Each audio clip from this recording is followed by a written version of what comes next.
네, 오늘 제가 여러분들께 전할 설교 말씀의 제목은 떡잎부터 바르게라는 말입니다.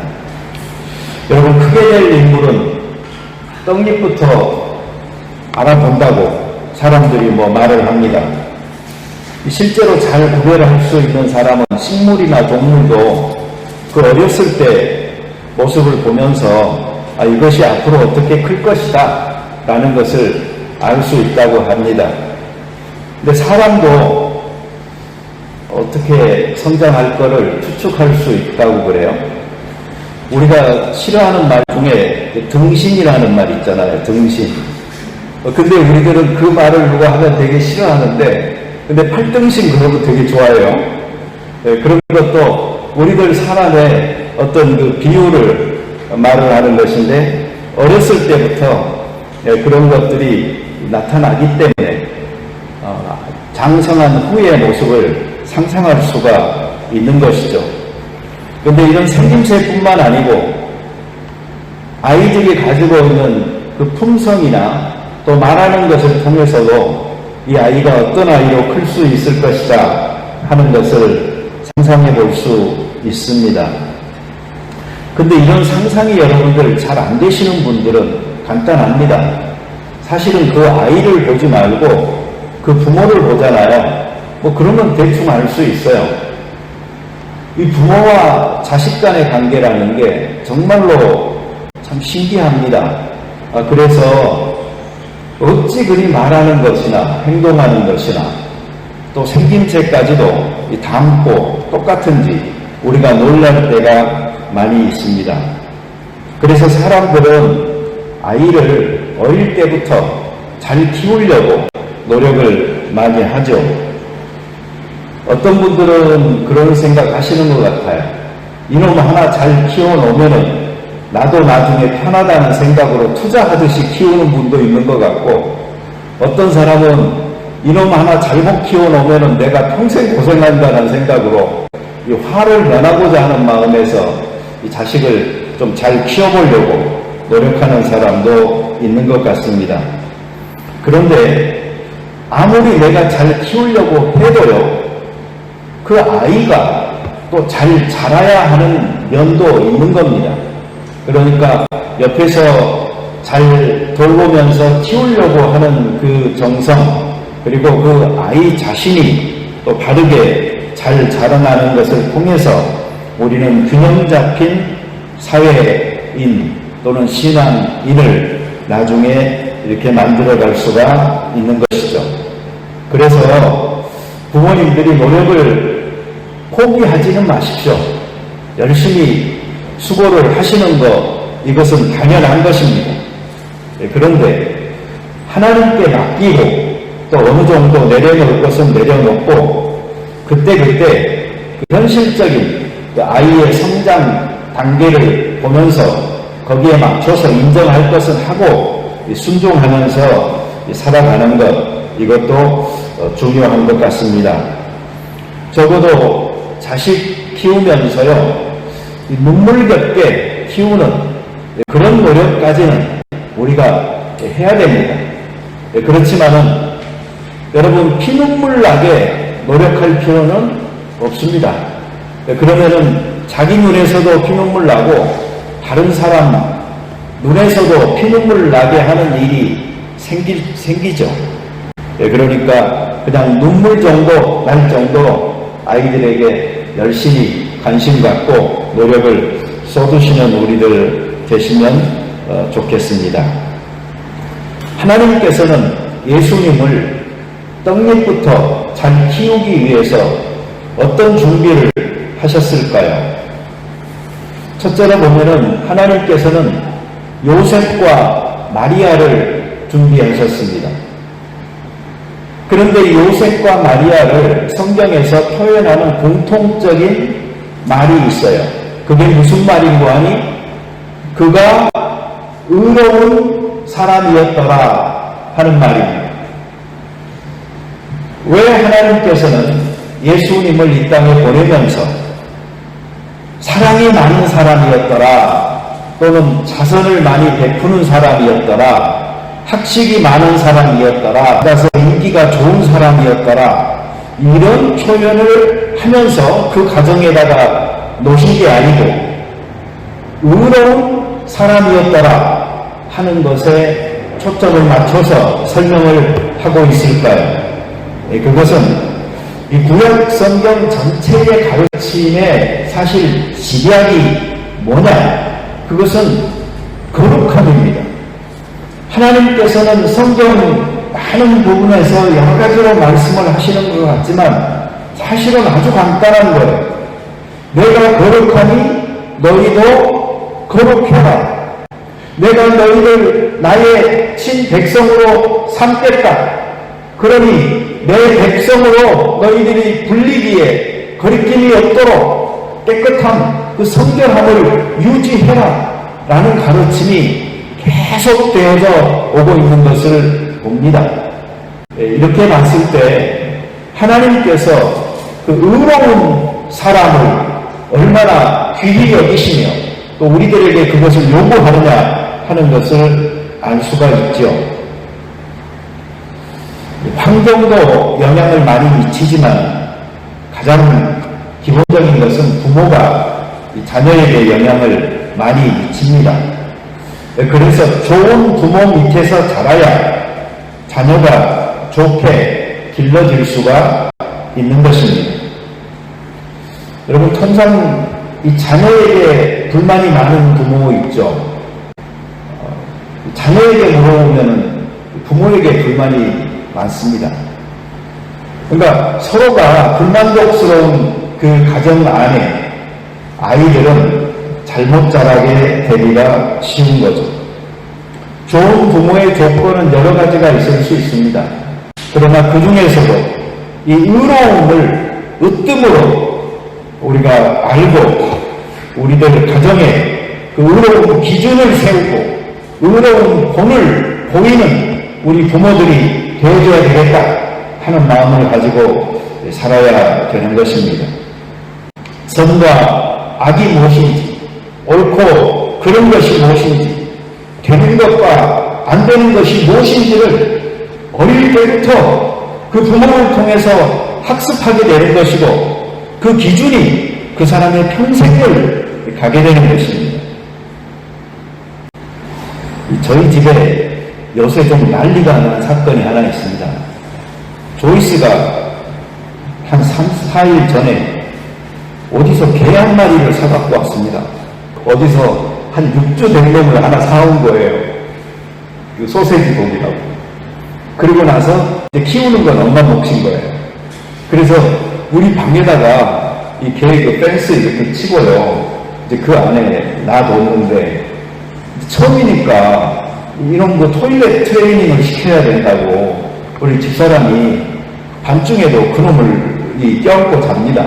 그 안에 들어가가지고 개집 안에 저기가 들어가가지고 거기서 자다가 개가 조금 무슨 이상한 그 움직임을 보이잖아요.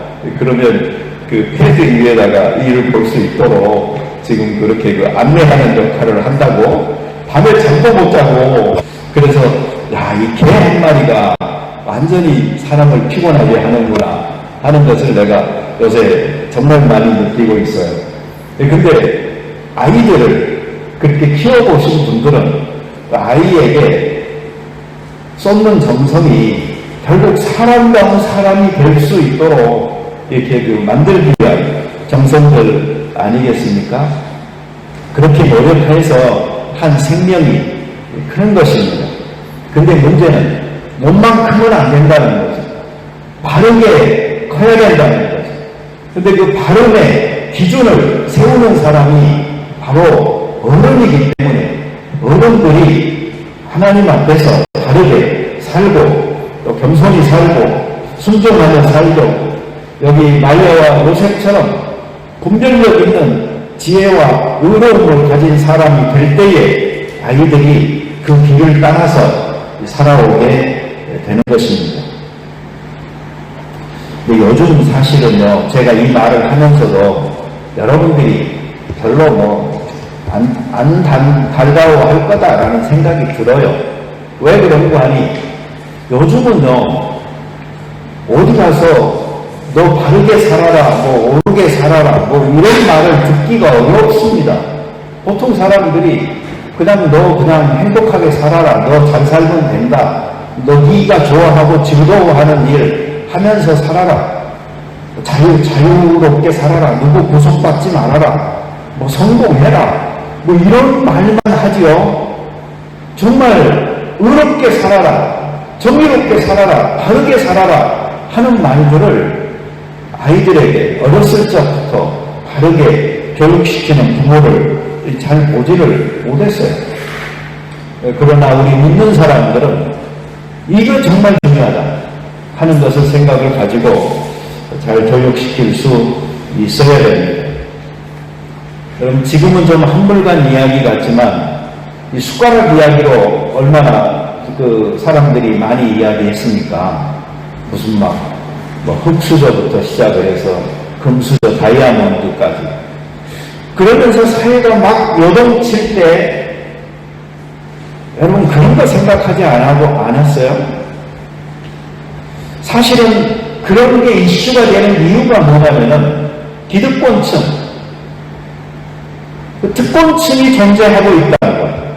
그런데 그들은 내려놓을 줄 모르고 계속적으로 자기들의 성공과 행복을 위해서 또 자녀들에게 그러한 것들을 물려주기 위해서 반칙을 행하고 특권을 행한다는 거예요.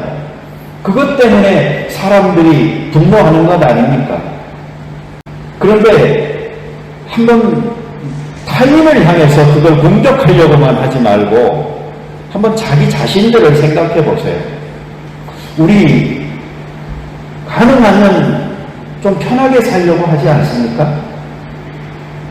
가능하면 좀 편리하게, 좀 남들의 어떤 배려를 받으면서 좀 쉽게 통과하면서 그렇게 살고 싶지 않으십니까? 어디 갔을 때 여러분들을 아무것도 아닌 것처럼 무시하는 게 아니고 누군가가 여러분들을 알아주고 대접하고 하는 삶을 살고 싶지 않습니까? 사실은 올바른 정의를 이야기한다는 것은요, 남을 향해서 그렇게 정의로우십시오, 반칙하지 마십시오 요구하는 것과 마찬가지로 나 자신에게도 그런 채찍질을 할 수 있어야 되는 거예요. 그래서 나는 특권을 거부하겠다, 나는 쉽게 사는 삶을 살지 않겠다, 그렇게 스스로에게 먼저 강한 마음을 먹고 내가 본을 보이면서 실천할 때에 이 사회가 이 기울어진 운동장이 아니고 평평한 운동장에서 같이 경쟁하는 그런 공정한 사회가 될 수 있는 것입니다. 그러니 다른 사람을 향해서 의롭게 사시오 손가락질하기 이전에 먼저 나 스스로에게 바른 삶을 교육하고 살아가는 것 굉장히 중요한 것입니다. 두 번째로요, 하나님께서는 이제 막 탄생하시는 예수님, 이게 예수님의 첫 번째 생일 아닙니까? 이 생일을 위해서 하나님께서는 축하객들과 선물을 준비하셨습니다. 이 유대인의 왕으로 오신 예수님을 소개하는 이 마태복음, 그 마태는 좀 스케일이 크게 먼 나라에서 이 동방 박사들을 하나님이 별을 통해서 인도해서 유대 땅 베들레헴까지 올 수 있도록 했다라고 이야기를 하고 있고요. 또 인류의 구원자로 오신 예수님을 소개하고 있는 그 누가복음의 저자, 그 누가는 강보에 쌓여서 말 구유에 그 누워있는 예수님을 소개하고 있고, 그리고 그 예수님을 경배하러 온 사람들조차도 그 상시 사회에서 계층적으로 봤을 때 신분이 낮았던, 그리고 가난했던 그 목자들을 예수님의 그 초청객, 그 잔치에 초대를 한 걸로 소개를 하고 있습니다. 여러분, 그리스도인들은 하나님의 자녀입니다. 모두가 다 축복받은 사람들이죠. 다시 말하면 예수님만 특별하신 분이기 때문에 그 예수님의 탄생이 이렇게 고귀하게 축하객들로 준비되어져서 귀한 축하의 메시지를 받은 것이 아니고 모든 하나님의 자녀들이 다 귀한 사람들이다 하는 것입니다. 예수님은 하나님의 본성적인 아들로서 아들이지만 우리들은 예수님을 믿음으로 하나님의 아들이 된, 그래서 성경적인 표현으로 양자가 되어진 이 축복을 받았으니 우리 역시도 하나님 앞에 귀한 자녀인 것입니다. 그래서 여러분, 이 첫 번째 성탄절에 귀하게 마련된 이 축하의 그 사절들과 메시지에 주눅들지 마시고 우리도 하나님께서 그렇게 귀히 여기신다 하는 마음을 가지고 살면 좋겠어요. 왜냐하면 사실 그리스도인들의 탄생이라고 일컬어지는 그 세례 얼마나 귀한 것입니까? 우리는 그 탄생의 축복을 통하여서 하나님의 자녀들이 되어졌고 그 후로 하나님의 자녀라는 귀한 특권의식을 가지고 살아갈 수 있게 되는 것입니다. 그런데 우리의 문제는 사실 잘 잊어버리죠. 우리가 하나님의 자녀라는 것이 얼마나 이게 귀한 것이라는 것을, 내가 세례받았다는 것이 얼마나 귀한 것이라는 것을. 그래서 그리스도인들은요, 이걸 사실은 잊어버리지 않도록 어떻게 하면 내가 이것을 계속적으로 상기하면서 감사하면서 이 축복 가운데 내가 있다는 것을 느끼면서 살아갈 수 있을까 하는 것을 생각해야 되는 것입니다. 그런데 여러분, 이거 아세요? 내가 아무리 노력해도 그게 잘 안 된다고 느끼실 거예요. 그 이유가 뭐냐면요, 한번 가만히 봐보세요. 수없이 많은 사람들이 있는 가운데서 아기 예수님에게 나와서 축하할 수 있도록 선택받은 사람들은 그렇게 많지 않았고요. 그들 모두도요, 자기가 뭐 그렇게 갑자기 하고 싶어서 한 게 아니고 인도함을 받은 겁니다. 하나님께서 별을 통하여서 동방박사의 걸음을 인도하셔서 거기까지 올 수 있도록 하셨고, 목자들도 천군 천사들이 나타나서 그들에게 메시지를 전하고 소식을 전하면서 가서 경배하라고 말을 하니까 그들이 그곳에 올 수 있었잖아요. 그래서 이 신앙의 어떤 이끌림, 그 눈뜸이라는 것은요, 하나님이 하셔야 되는 일이에요. 그래서 우리는 그건 하나님의 은혜다라고 말을 하는 거잖아요. 그러니 그리스도인이 탄생한 그 중생의 기쁨과 세례받은 그 감격을 유지하면서 나도 이렇게 축복받은 사람이다 라고 살아가시려면요, 그걸 내가 자꾸 뭐 리마인드 한다, 뭐 어디 벽에 써놓는다 해서 될 일이 아니에요. 하나님, 나에게 지속적인 은혜를 내려주세요. 저를 인도해 주세요. 난 신앙의 걸음 앞에 순종하면서 살아가고 싶어요 하는 마음으로 하나님 앞에 나아갈 적에 하나님께서 그 걸음을 잘 인도해 주시는 것입니다. 여러분, 이런 말 있죠. 고장난 시계도 하루에 2번은 시간이 맞는다. 어쩌면 우리는요, 그렇게 고장난 시계로 살아가고 있어요. 그런데 자기가 고장난 줄을 몰라요. 왜? 하루에 2번은 맞거든. 근데 그것도 1분 1초도 안 틀리고 정확하게 맞거든. 그러니 그때 그 순간에 나는 고장 안 났다라고 느끼는지 몰라요. 그러나 어쩌면은요, 그렇게 가끔 느끼는 은혜가 가끔 크리스찬이라고 상기하는 그것이 바로 우리가 정확하게 고장나 있다라는 사실을 가르치는 것인지도 몰라요. 그러니 여러분, 그냥 무의식적으로 있다가요, 가끔씩 하나님 내 곁에 계신 것처럼 생각되고, 아, 내가 크리스찬이지라고 생각되는 거, 그걸 통해서 아, 나도 신앙생활 잘하고 있구나, 이렇게 생각하지는 절대로 마십시오. 고장난 시계로 하루에 2번은 맞습니다. 그런데 정확하게 맞습니다.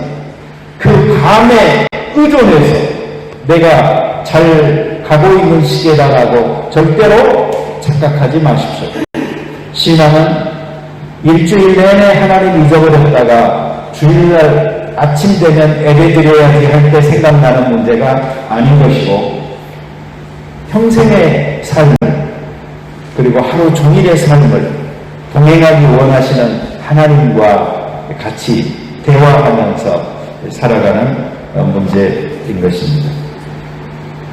세 번째로요, 이 성탄의 메시지가 아주 특별합니다. 온 백성에게 미칠 큰 기쁨의 좋은 소식. 그래서 하늘에는 영광, 땅에서는 평화. 그래서 우리는 세 가지 단어로 이것을 요약할 수가 있습니다. 영광과 기쁨과 평화.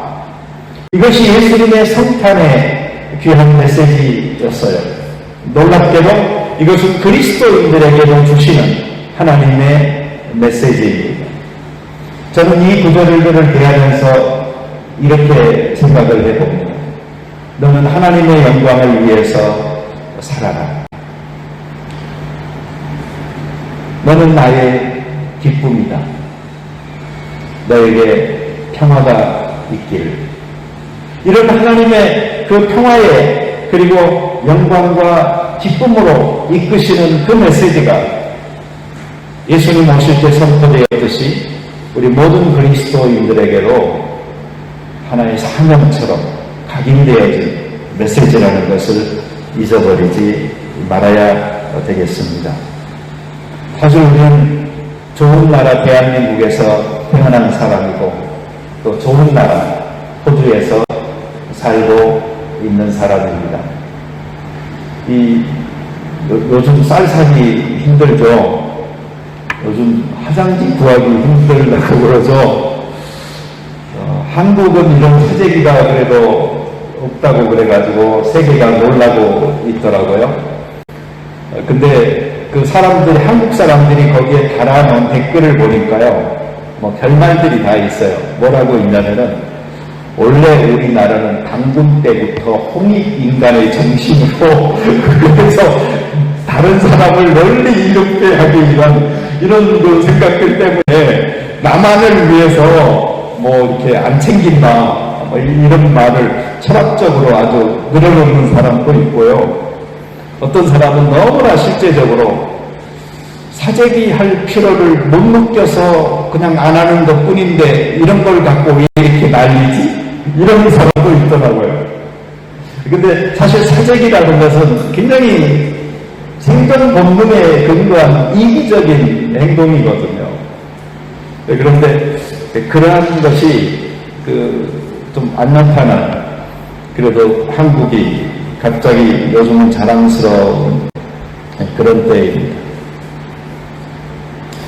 예수님의 탄생은 놀랍습니다. 그러나 그리스도인의 탄생 역시도 참으로 놀라운 것입니다. 그런데 예수님의 탄생에 좋은 것만 있었던 건 아닙니다. 즉, 그 떡잎부터 바르게 잘 자랄 수 있는 모든 조건이 완벽하게 구비된 것은 결코 아니었습니다. 예수님은 어떻게 탄생했습니까? 요셉과 마리아 전부 다 그 베들레헴 이 고향의 사람입니다. 그런데 그들은 고향을 떠나서 다른 곳에 있다가 호적을 하라는 말을 듣고 그 만삭이 된 몸을 가지고 베들레헴으로 왔던 것입니다. 그들의 인생 자체가 여행이었고 예수님이 탄생하기 그 직전도 여행이라는 것을 통하여서 준비되어지고 있는 것을 봅니다. 우리 인생이라는 게 그렇게 안정적이지 않습니다. 여행하는 것처럼 우리는 인생을 살아가고 있습니다. 그 예수님을 위하여 준비된 그 해산하는 장소는 여인숙도 아니었죠. 구유였어요. 말구유. 마국간에서 태어났어요. 우린 성탄절이 되면은 장식을 많이 해놓은 구유, 재현, 그리고 어떤 때는 금장식까지 해놓고 한 것들을 너무 봐왔기 때문에 그것이 뭐 아름다운 조명 아래서 좋게 보일지도 모르겠습니다. 그러나 그곳은 냄새가 나는 곳이고 음식이 썩는 곳이고 어두운 곳이고, 예수님의 탄생은 그렇게 이루어졌던 것입니다. 또 권력자들도 좋아하지 않아서 많은 생명의 죽임을 가져왔었죠.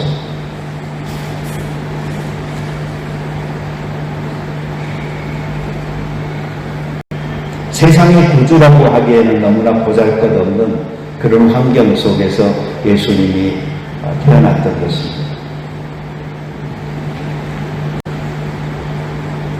우리의 인생길도 여러분들이 돌아보시면은요, 정말 힘들었다 생각되는 일이 많을 겁니다. 고비고비 돌적마다 쉽지가 않았죠. 격하게 뛰어야 했고 또 숨차게 달려야 했습니다. 가슴 졸이면서 애써야 했고 기다려야 했습니다. 오늘은 있지만 내일은 있을지 모르는 순간도 있었고, 차라리 오늘이라는 시간에 영원히 머물고 싶고 내일은 오지 않았으면 좋겠다고 소망하던 그런 시간들도 있었을 것입니다. 모두가 어둠 속에서 빛을 찾아 헤매듯 우리는 더 나은 미래, 그리고 희망, 구원을 희구하면서 여기까지 왔습니다. 순풍에 돛단 듯 그렇게 살아온 인생도 없었고, 우리는 겉과 속은 다르듯이 지금 우리는 시침이 툭 떼고 있는 사람들처럼 있지만 모두의 마음속에는 인생을 살아오면서 생긴 커다란 상처와 마음의 공허한 구멍 하나쯤은 다들 가지고 있으리라고 생각을 합니다. 그런데 여러분, 이것은 인간이기 때문에 어쩔 수 없이 가지고 가야 되는 문제입니다. 구약 창세기에 보면 가인과 아벨이 나오잖아요. 가인이 아벨을 죽이잖아요. 근데 이 가인과 아벨의 이름의 뜻이 재밌는 거 아세요? 가인의 뜻은요, 얻는다라는 뜻이 있어요. 얻는다. 아벨이라는 그 뜻은요, 공허하다라는 뜻이 있어요. 이걸 합쳐보면요, 얻는 것은 공허한 것이에요. 어쩌면 아담의 그 첫째 아들과 둘째 아들의 그 이름을 통해서 아담과 하와는 처음부터 인생이라는 것은 아무리 얻어봐야 참으로 허무한 것이다 라는 그런 메시지를 자기 아들들을 이름 지으면서 남겨두고 싶었는지도 모르겠습니다.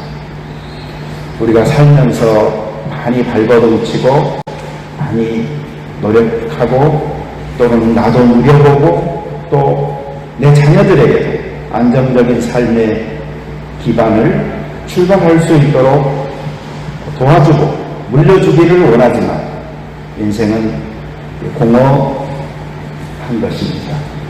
그러니 여러분, 다른 것으로 어떤 기준을 삼지 말고 요셉과 마리아처럼 그 의로운 사람이었더라 하는 그 칭찬을 하나님 앞에서 받으시는 사람 되시고, 자녀들에게도 그 기준을 잘 세우고 살아갈 수 있도록 교육하고, 또 부모로서 잘 본이 되는 우리가 됐으면 좋겠습니다. 나중에 아이들이 커서 우리 부모님은 바르게 옳게 사셨던 분이다라는 그 생각 하나가 정말 그들의 긴 인생을 축복하는 내용이 될 것입니다.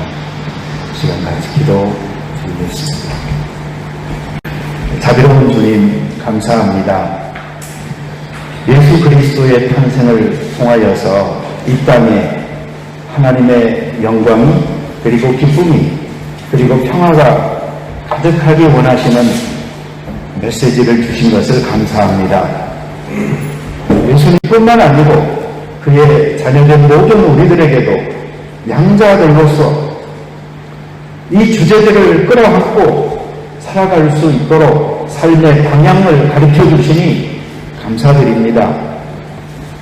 예수님의 탄생의 그 환경은 좋은 것 같았지만, 그러나 인간적으로 본다면 완전하지 않았고, 그것은 오히려 어려운 것이었고, 그것은 사람들이 피하는 것이었고, 사람들이 원치 않는 그 가난한 어려움의 환경 속에 태어난 것을 봅니다. 우리 인생이 그와 같음을 깨닫습니다. 아무리 내가 많이 얻어보려고 해야 공허한 것으로 끝나는 인생, 우리가 헛된 것에 목표를 두고 살기보다도 하나님 앞에서 바르고 의롭게 그리고 정의로운 사회를 위하여 살리라 하는 마음, 결심 우리에게 허락하여 주시옵소서. 그래서 그것이 하나님의 거룩하심을 이 땅에 드러내는 것이라는 것을 우리가 느끼고 보람으로 갖도록 축복하여 주옵소서. 예수님의 이름으로 기도드립니다. 아멘.